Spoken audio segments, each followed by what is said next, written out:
for us next. Sorry about that. Like, follow up with what Cobain said. Tighten up and let's get us into the church. Get back to the church. And it's a little difficult, because we're gonna go to Mississippi. Pastor Ricky Scott, the East St. Peter Missionary Baptist Church was terminated January 8th, 2024 at 6 p.m.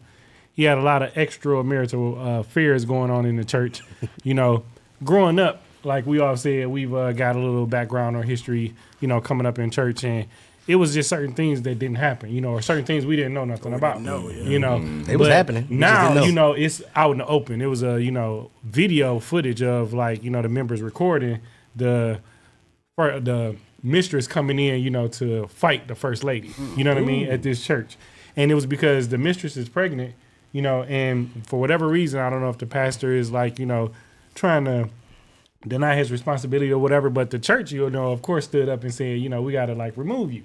And he refused, so how do you guys feel about what's going on in today's walking in churches? holy boldness. Jen, what you think about that, man? What you think it's about crazy, man, because it's a movie on Tubi right now, just like that. It is. Just and this like is real that. life. Except the pastor had the chick pregnant and his wife was pregnant at the same time. Yep. And the pastor on there was like, when he caught her somewhere, he's like, man, how you trying to mess up what I got going on?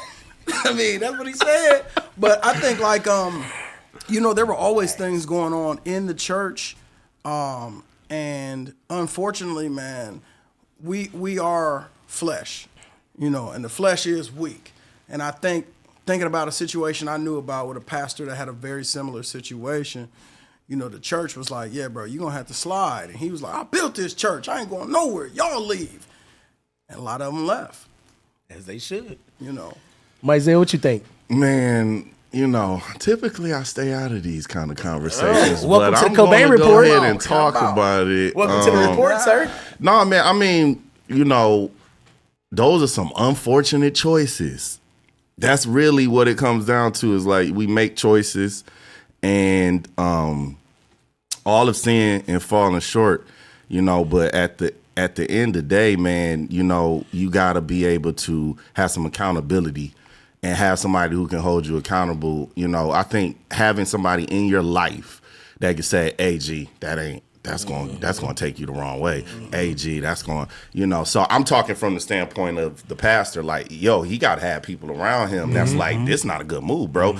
And then your integrity space as a person, you have to just say, what do I want to be remembered as? Because if I'm check up out of here today, what are these people going to say about me? And you can't take the approach, I don't care. Like, I don't care doesn't work, especially when you got kids. Because there's a legacy that you leave behind. So what's your legacy? Where you ransacking through your whole congregation, where you at your job, man who works a regular job, you at your job hitting all of the chicks on the line. What is it? What's your legacy going to be? Are you going to have kids all over the world? You going to say, I'm going to be like, if you got kids with another woman, okay, but are you going to say I got 30 kids with 10 women, like with 20 women? Like what? Like what's your integrity meter? When is your ceiling going to start to say that ain't integral? You know what I'm saying? I think that's what it comes down to. No, man, it's funny because I think it's about discipline. A lot of men, I think you just said as far as the flesh being weak, you got to be a little bit more stronger. Our grandfather was a pastor. Yeah, he was. And I'm not going to mention who grandmother it was, but it was someone from the church. Grandmother came over to, give him his suit for, the anniversary. My grandmother had passed on by this time. And this young lady, this older lady, tried to get in the room with him, and he refused, and he told my mom at the time he didn't want this lady back over. His wife was who he was with, and that was the only person that he had wanted to be with. She had, preceded him in death, and he didn't want to go, be with nobody else. That was a lot of discipline, because I mean, like you said, as far as the flesh, it don't matter what age you are, you're gonna fall to temptation. Right. He didn't, fall to it. He was able to resist it, and I felt like it was his discipline. Yeah, unfortunately, in this world, T-Mail, nowadays the pastors aren't as disciplined as what we grew up under. The truth about it is, And it goes twofold, right? Because back in the day, you would have a pastor who had a family on the east side and a pastor who had a family on the west side, right? So nowadays, people are exposing you. It goes back to what we stated earlier. People are exposing. The Me Too movement and all these different movements has allowed people to express what is going on in their world. Before, we wouldn't listen to them, but now they have social media, so we have to listen to them because they have their own platforms. They have their own places to speak out. So where we used to would just say, nah, Sister Jefferson look crazy. Nah, Sister Jefferson going to the book and she got 5,000 friends that's about to listen to what she's saying and they about to share the shit out of this. Literally, right? Right. So my own personal experience, right?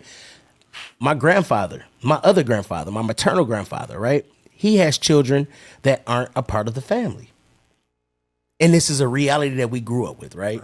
We've always swept it under the rug. We've always done the things to protect my grandfather. We've always done because my grandfather was a good man. He was an integral man. He was a prophet. He was a priest. And he could tell you your address literally at the altar. But was he a man? Yes. Did flesh call from time to time? Yes. And this is something that every man struggles with. There is not a man at this table who can tell me that they do not struggle with their flesh. Absolutely. But as Craig said, it's your integrity meter. It's your integrity meter that tells you when you're doing right and when you're doing wrong. I.e., in my personal life, I was going through a divorce. I literally went to my pastor and said, we need marriage counseling. While going through marriage counseling, my pastor slept with my wife. I went through my phone records and saw my pastor talking to my wife at 3 o'clock in the morning, 2 o'clock in the morning, 1 o'clock in the morning. When I asked the pastor about it, guess what he said? Oh, no, we were just doing counseling. Ain't no counseling going on. Ain't nothing open that time. What your grandma say? Ain't nothing open after 12 but some legs and Taco Bell back in the day. Okay? It's Waffle House now. So Waffle House and Denny's. So, you know what I mean? In my personal life, there's not a person or a man that wears that, what's that thing called, Minister Mizell? The collar around his neck that is not still heart beating in flesh. Right. It's up to you to make the right decisions. It's up to you to walk in your calling. It's up to you to do what you know that you're supposed to do as a man. That's every man in here. Whether you walk and put your pants, we all do it the same way. But your integrity meter is up to you, bro. You know that you're not supposed to sleep with Sister Johnson. You know, like my granddaddy did. You know Sister Johnson bringing this cornbread. I'm going to meet you in the parking lot, Sister Johnson, because you ain't getting this dick tonight. Right. In Jesus' name. Right. But you ain't getting it because you ain't going to do nothing but ruin my church. You have no go. Honestly, bro, all of them that I have seen has nothing more on their mind than to have this to hold over your head. So the moment you don't do what they do, they fucking your church up. Man. Well, and how Ricky ain't the only nigga church been fucked up over a baby and a bitch. I'm saying what I'm saying, and y'all can at me at rock_Cobain if you don't like what I'm saying in Jesus' name. Cobain, I mean, Mizell, what you about to say? Yeah, and I mean, at the end of the day, man, we gotta. Oh man, let me see how I want to say this. How I want to say this. Okay, so if I'm taking the time and and I'm talking from a parishioner standpoint. If I'm taking the time and I have submitted to a ministry and and I'm doing what the book says, I'm doing what the Bible says, and then I get messed over by the same person who's preaching that to me. Like that's a place where some people just can't come back from, and that's what you got to understand as a person, as a preacher, as a minister. Watch how you handle the people that you're preaching to, because first of all, them people that you preaching to, they ain't been saved all day life. Right. And even if they have been saved all their lives, right? That thing right there took me down a 15-year road of being angry at God. 15 years it took me to get my relationship back with Christ. Because my pastor did what he did, and I prayed to God, asking God, please save my marriage. Please save my marriage. And at this point, all I knew was Christ and to go. So if God, that one rock to your life, is not doing that thing, then you get mad at him. Mm-hmm. But really, it's not really him. You know what I'm saying? It's really not. It took me 15 years to get over that situation and to forgive and really move forward. That's why I'm able to talk about it and still love the people that I'm talking about, still raise kids with the people I'm talking about. But it happened. It's a reality. It took 15 years, guys, for me to say, God, I forgive everything, and I know you were still there with me the entire time, and I was the one who turned my back on you, but it took a long time for me to get to that healing place. For sure. So as a pastor, you have a responsibility to your sheep, like Craig was saying. You never know how people will respond from your momentary weakness of flesh. You never know how you affect people from just indulging for that little 5 minutes or whatever you needed. Yeah, for sure. 15 years it took me to get myself together, For Craig. sure. For sure. T-Mill. Like he said, it's about far as handling, the congregation. What you went through is unfortunate, and some of these, ministers, they let their flesh lead, and they don't really directly move from, the book. And it's unfortunate because it's so many people that end up like yourself, angry at God, but you got to separate the two. These individuals aren't God. These are men. Like Gene said, they are, the flesh and everything. But on top of that, these people are having struggles themselves. Yeah, they are. But they get up in the pulpit, and they preach from the book, and people feel that everything is okay with their lives. But it's not. They got struggles and they got different things going on too. Some of them just know how to kind of disguise them a little better than others. Mm-hmm. Yeah, I mean, and let's also shine the light though on the pastors that are like the integral cats that are showing I know about up, 2 of them. I mean, and I mean, if you know 2, that's good. You know what I'm saying? I know about 2 of the If you know 2, that's Shout out good, to Bishop Duncan. Shout out to Sam Duncan in Lansing. Lansing Church of God You Grace. feel it? So it's like, shout out to because you can appreciate once you do go through a period where you're dealing with somebody who's mishandling you, whatever relationship that's in. Yeah. When you go through that and you're dealing with that, and then you finally get with someone who doesn't mishandle you and who treats you right, changes your whole entire life. Absolutely. No, you're 100% right. As far as just in general, focusing on more of the churches that are doing right. Unfortunately, the ones that are coming to the forefront because of social media. That's it. It's just because of social media, For but sure. This has been another good episode, Cobain. Man. Take us out of here. This episode has been awesome, man. I have to shout out my wonderful guests, man. And I know I said man a few times. Fuck y'all.